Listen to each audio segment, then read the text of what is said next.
Por la señal de la Santa Cruz de nuestros enemigos, líbranos, Señor Dios nuestro, en el nombre del Padre, el Hijo y el Espíritu Santo. Amén. Señor mío y Dios mío, creo firmemente que estás aquí, que me ves, que me oyes. Te adoro con profunda reverencia. Te pido perdón de mis pecados y gracia para hacer con fruto este rato de oración.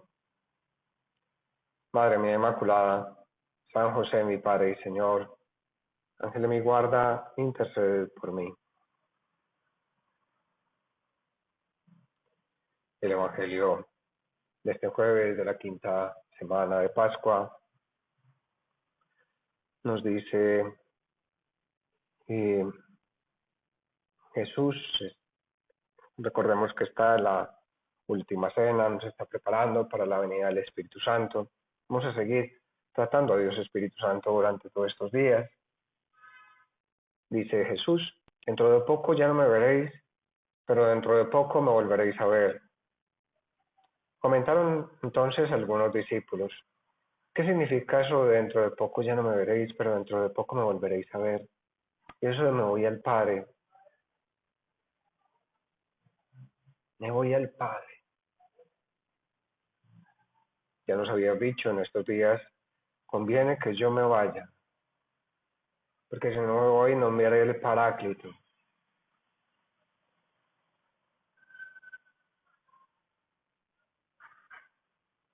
Nos sigue diciendo, en verdad os digo, vosotros lloraréis o os lamentaréis mientras el mundo está alegre. Vosotros estaréis tristes, pero vuestra tristeza se convertirá en alegría. Nuestra tristeza se convertirá en alegría, precisamente por esa infusión del Espíritu Santo en nuestras almas.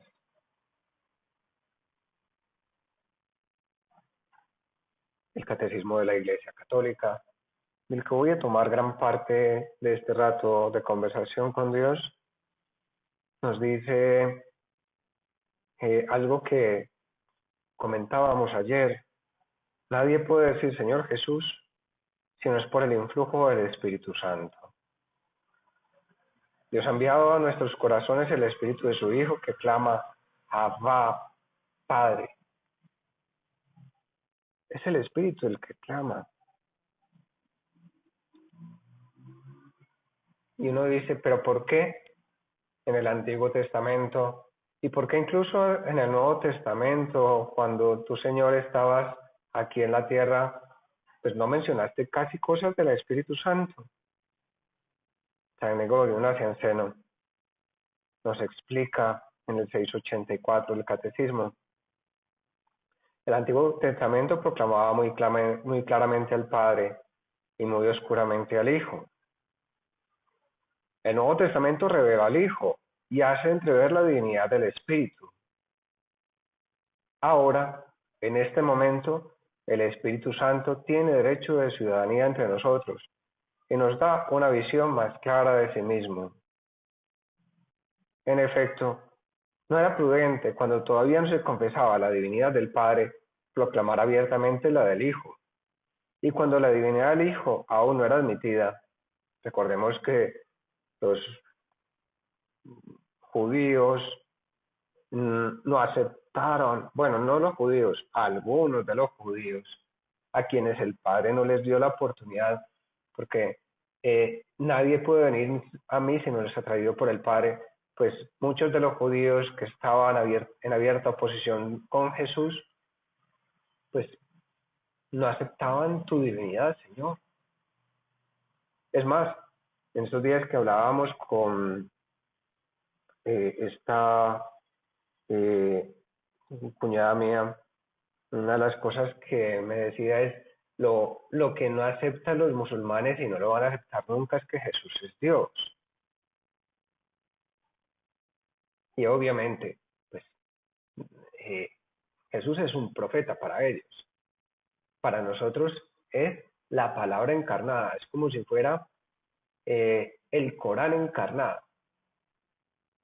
Pues eso no se entendería, pero bueno, dejémoslo ahí. Y entonces San Gregorio Nacianceno dice, si en el Antiguo Testamento no se entendía la divinidad del Padre, No se entendía que Dios fuera Padre, no se entendía la misericordia del Padre, y pues se iba mostrando poco a poco, pues con esa creación, con esa elección del pueblo judío, con esa llamada del pueblo judío y esa salida del pueblo judío de Egipto, y después esa elección como pueblo, mi pueblo, después esa elección de reyes en la que pues Samuel se queja ante Dios y le dice, están rechazándome a mí, y Dios le dice, no, no te están rechazando a ti como rey, me están rechazando a mí como Dios, pero no te preocupes. Y entonces ponle a esta persona como rey, y le pone al rey Saúl, después viene el rey David, un rey según el corazón de Cristo, después viene el rey Salomón, y ya pues todo se desbarajusta después de Salomón, pues, con Roboam, Jeroboam y compañeros, todo se vuelve un destrozo. Y entonces, claro, pues la divinidad de Jesús, o la divinidad de Dios Padre más bien, estaba vuelta a un despelote y no se entendía. Y claro, cuando llega, pues ya más o menos en el momento en que tú te haces hombre, Señor, ya la divinidad del Padre era asumida, y empiezas a mostrar tú la divinidad tuya, pero no era lógico que, eh, pues digamos que las personas no estaban preparadas para el encuentro con el Espíritu Santo. Tuvieron que pasar primero pasión, muerte, resurrección, después 50 días para esa venida del Espíritu Santo, esa preparación de Dios Espíritu Santo.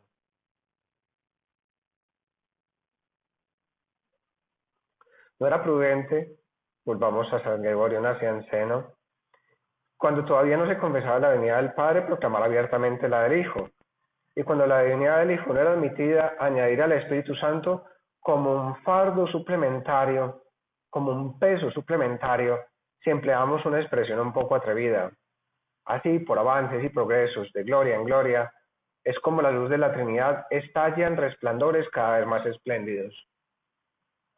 No es que el cristianismo haya asumido cosas del mundo griego, y cuando se habla de persona, pues para poder distinguir a las tres personas divinas, pues realmente es el cristianismo el que dice al mundo griego qué significa persona. Fue Boecio el que introdujo eso, un cristiano, y después han sido los cristianos los que han mostrado realmente qué es la persona.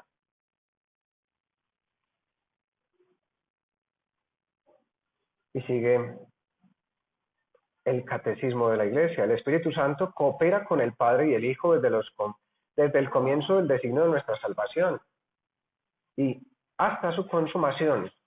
¿Y qué significa ese desde el comienzo del designio de nuestra salvación? Desde la creación del mundo. Pues no fue solamente Dios Padre el que crea el mundo. En las obras ad extra, en las obras externas a Dios, actúa toda la Trinidad. Es el Ruach, que es el viento impetuoso que estaba aleteando sobre las aguas y que hace que ahí haya vida.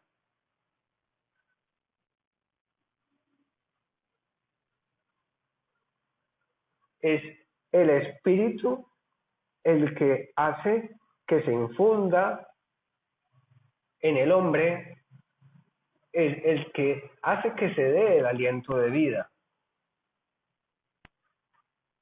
Pues es el Padre el que decide, junto con el Hijo. Hagamos al hombre a nuestra imagen, pero es a través del Espíritu como ven la vida.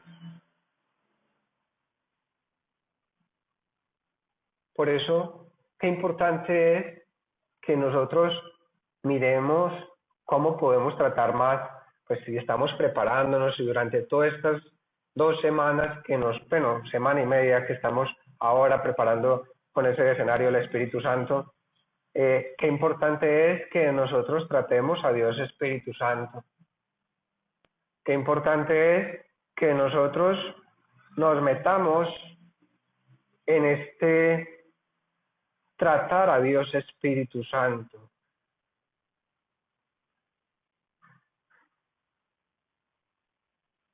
Pues ya vemos algunas cosas que ha hecho Dios Espíritu Santo, pero el Catecismo de la Iglesia dice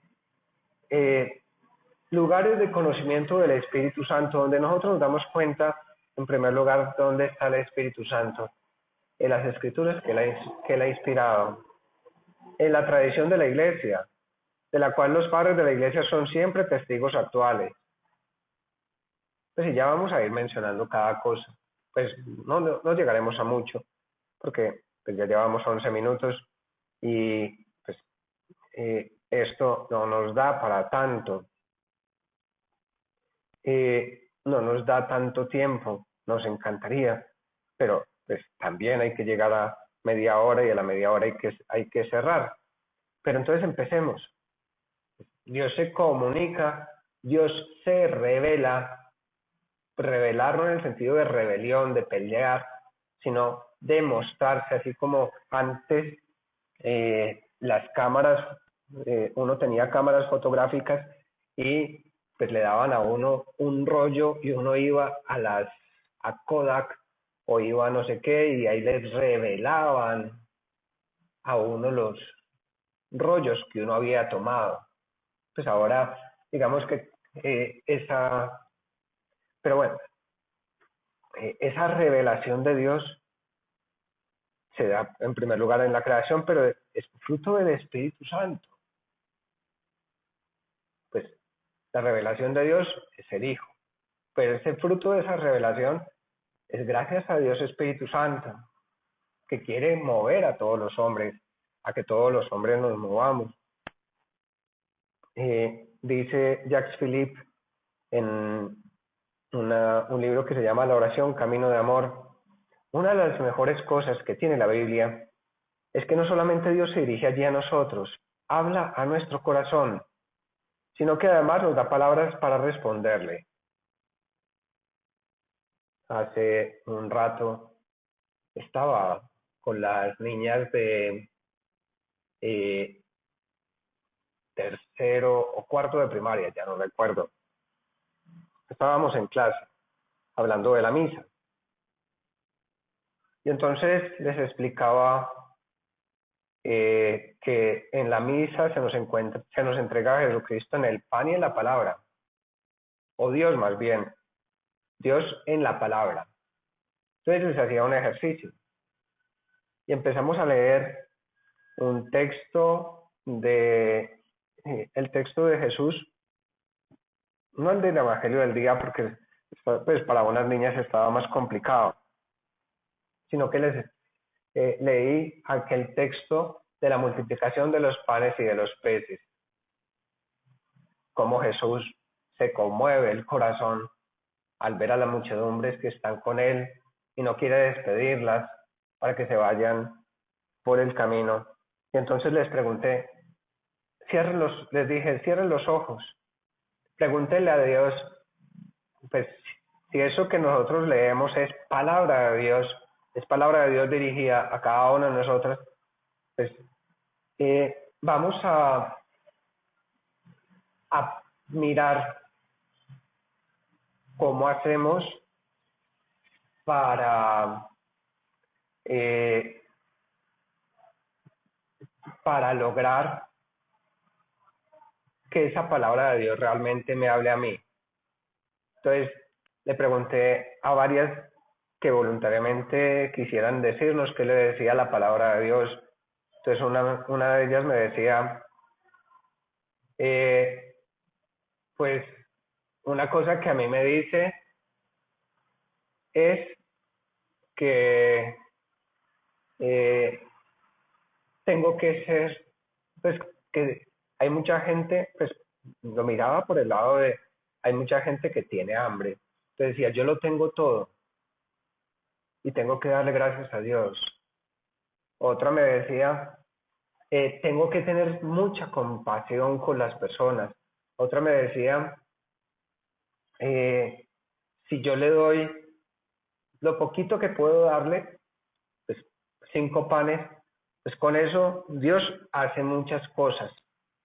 Entonces es eso, el Espíritu Santo inspira a los autores sagrados, no palabra a palabra, porque eso sería ilógico. Entonces, la inspiración verbal es una cosa que pues, está, no digamos condenada, pero está eh, reevaluada desde siempre en la iglesia, pues, o más bien por Dios, porque si uno coge las comparaciones de los evangelios, entonces ya nos tiramos todos los evangelios. Eh, pero entonces es el Espíritu Santo el que inspira a los autores sagrados para que escriban, pero también nos inspira a cada uno de nosotros para que nosotros leamos esas palabras.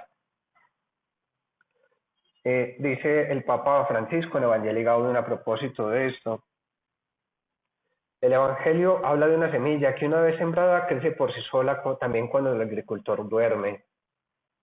La Iglesia debe aceptar esa libertad inaferrable de la palabra, que es eficaz a su manera y de formas muy diversas que suelen superar nuestras previsiones y romper nuestros esquemas.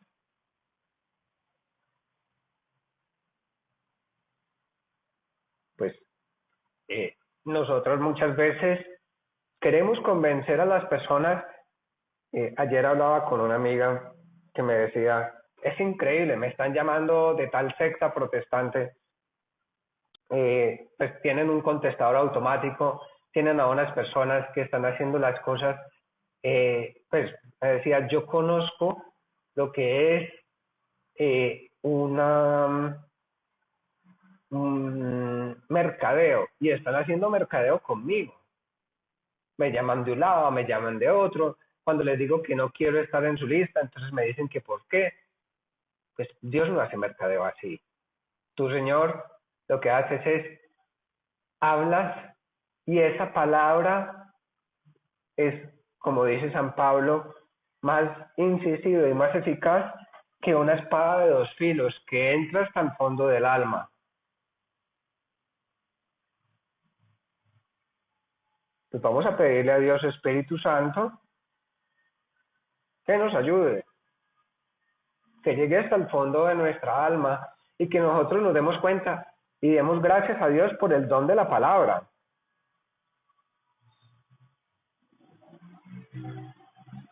Hay unas palabras que están en el directorio para el ministerio y la vida de los presbíteros. Dice, recuerda, sacerdote, aquella exhortación del Evangelio que hizo el obispo en día de tu ordenación, haciendo de la palabra objeto continuo de tu resurrección, cree lo que lees.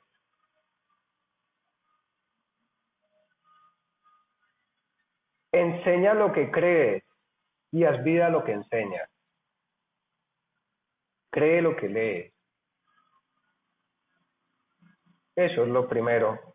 Creer en esa palabra de Dios que se nos da a través de los sacramentos. Cree lo que lees. Enseña lo que crees y haz vida lo que enseñas.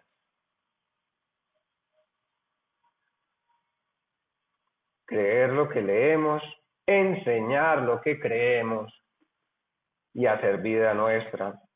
Y sigue de este modo, mientras darás alimento al pueblo de Dios con la doctrina, serás consuelo y apoyo, y con el buen testimonio de la vida serás constructor del templo de Dios que es la iglesia. Yendo pasito a pasito, pues yo vuelvo a insistir en aquellas palabras que me decía, o nos decía, nos contaban aquí los primeros que están comenzando ahora en Rusia la labor del Opus Dei.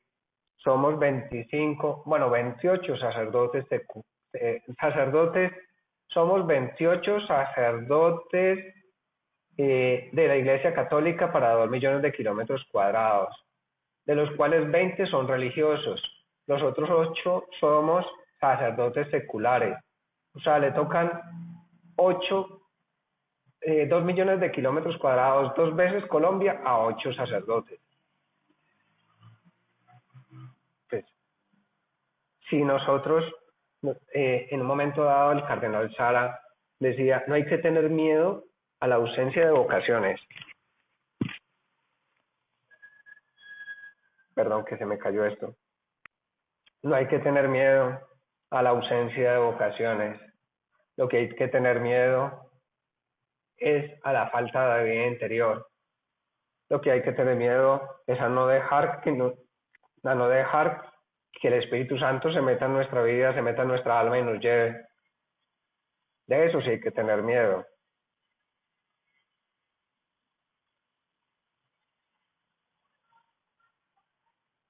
Dice el cardenal Sara también, si eliminamos de nuestra vida la presencia de lo sagrado, aquí ya, pues, digamos, pasamos a la liturgia, en lo que, pues, si nosotros hablamos de la liturgia, no hablamos de la liturgia simplemente como lo que está, las rúbricas, pues los sacerdotes entendemos un poquito de esto porque en los libros sagrados, el misal que los sacerdotes tenemos allí, en el que leemos las cosas de la misa, pues ahí hay unas cosas que están en rojo, por eso se llaman rúbricas, viene de rojo, rubrus es rojo, pues las rúbricas nos dicen qué hacer, pero digamos que la liturgia no se reduce a esas cosas rojas, haz esto o haz aquello, sino que la liturgia es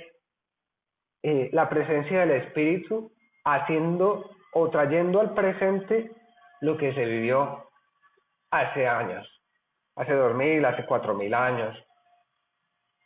Pues digo 4000 porque también la liturgia nos hace presente bueno, 4000 o el momento de la creación, nos hace presente el momento de la creación, nos hace presente la liberación de Egipto, nos hace presente a Abraham, nos hace presente a Jesús, nos hace presente a todo. Y entonces, dice el cardenal Sara, si eliminamos de nuestra vida la presencia de lo sagrado, creamos un mundo uniforme y carente de relieve, un mundo plano. Nos es indiferente celebrar la misa nos es indiferente celebrar la misa en una iglesia o una sala de espectáculos. Da lo mismo celebrar sobre un altar consagrado o sobre una mesa cualquiera. Estamos dañando todo. Y sigue. En esas condiciones es imposible vivir la experiencia que describe el salmista. Me acercaré al altar de Dios, al Dios de mi alegría, al Dios de mi gozo. En un mundo donde todo ocupa el mismo plano, todo parece igual de triste. Si todas las cosas en un cuadro fueran de un solo color, supongamos blancas, o supongamos rojas, o supongamos el color que más nos guste, pero no hubiera colores distintos, todo sería mal. Dice, un mundo profanado, si no profanado, me atrevería a decir, es un mundo sin alegría. Un mundo sin Dios es un mundo sin alegría. Un mundo en el que la liturgia, en que el Espíritu Santo no se mete a través de la liturgia, es un mundo triste. Por eso no basta simplemente pues con leer unos textos que no tengan que ver con la Eucaristía, con la misa. Por eso una de las cosas que nos han dicho a los sacerdotes es, en la misa no se puede leer cosas distintas a la Sagrada Escritura. ¿Cuántas veces algún sacerdote medio loco, perdón por mis hermanos sacerdotes, la mayoría son santos, pero alguno le ha dado por leer algún libro que porque le parece muy interesante, muy diciente, en lugar de leer la palabra de Dios que llega hasta el fondo del alma, que nos trae nuevamente a Dios a nuestra vida? ¿Qué le parece que lo sagrado es una cosa que es intrascendente.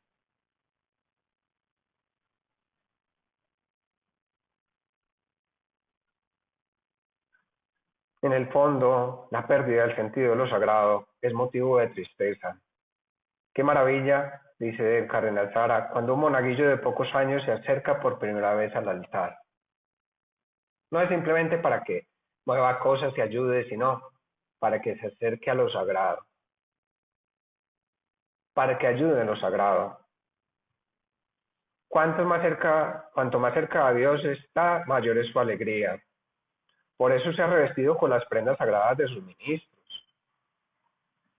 Lo sagrado es un bien precioso, es la puerta de entrada por la que se accede al mundo de la alegría. Y en un comentario de la Biblia de Navarra, en la que habla de los verdaderos profetas y los falsos profetas, en la que Jesús dice, por sus frutos los conoceréis. Decía, ¿cómo distinguir a los falsos profetas de los verdaderos? Por los frutos. Las cosas de Dios tienen un sabor especial, hecho de rectitud natural y de inspiración divina. El Espíritu Santo está detrás.